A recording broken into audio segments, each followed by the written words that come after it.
the king himself, there's a whole new microscope being now shifting over to him, because the man is being heckled more and more now when he goes out in public.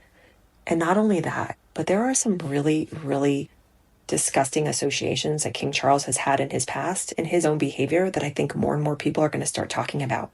And when that happens, you know that the monarchy is not going to be in for a good time, because Charles has had, and we've known about this for years, associations with both the Jimmy Savile, and also he has associations with Lord Mountbatten, who was his great uncle.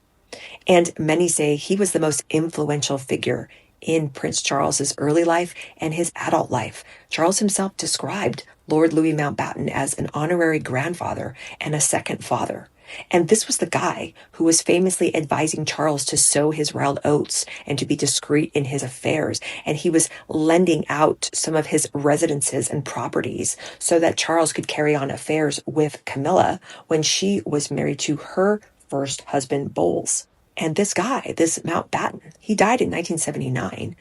And there's all these allegations coming out about him after his death, allegations of abuse. There's a book that came out just very recently, this past summer, July 2025, by a BBC journalist by the name of Chris Moore. And it's called King Cora, Britain's Shame. And it's talking about this boys' school in Belfast. This boys' school that closed in October 1980 following exposure of sexual abuse of the boys there. And according to this book, 5 people claim that they were abused and raped by Lord Mountbatten, this same man who was great uncle to King Charles.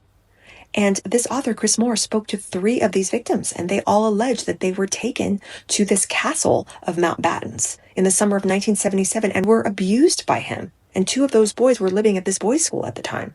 I mean, can you believe this? Can we honestly look at all of these people and all their associations and not smell the rot and not see this disgusting depravity unfolding right before our eyes? So of course we're pissed off when we hear statements like this, because they seem mealy-mouthed and they seem like they're just doing damage control, trying to preserve the reputation of the monarchy.